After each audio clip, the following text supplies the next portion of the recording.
بسم اللہ الرحمن الرحیم۔ آپ میری بات سن کے تھوڑے سے پریشان ہوں گے۔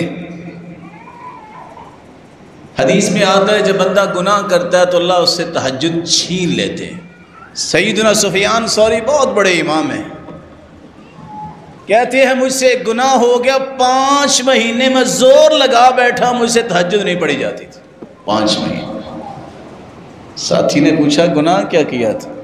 کہتے ایک بندہ رو رہا تھا تو میں نے دل میں کہا ھذا مرائی، یہ نہ ریاکاری سے رو رہا ہے، اب دل میں تو اللہ ہی جانتا، میں تو نہیں جانتا تھا، اس گناہ کی وجہ سے 5 مہینے تک تہجد نصیب نہیں ہوئی۔ میں بھی آپ سے کہوں گا لوگوں کی نیتوں پہ حملہ نہ کریں۔ میں اور آپ کوئی ذمہ دار نہیں ہے کہ ہم ثابت کریں کہ فلاں گنہگار ہے۔ کسی کو گنہگار ثابت کر کے ابن الجوزی کہتے تھے اگر آپ کے سامنے آپ کے بھائی کو مار پڑ رہی تو خوش ہوں گے آپ، تو آپ کیوں پسند کرتے ہیں کہ وہ جہنم میں جلے؟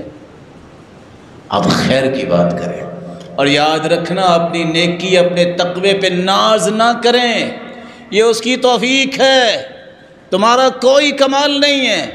کبھی یہ بھی نہ کہیے گا میرے ابا اور میری والدہ کا کمال ہے، نہیں، تیرے رب کی رحمت ہے۔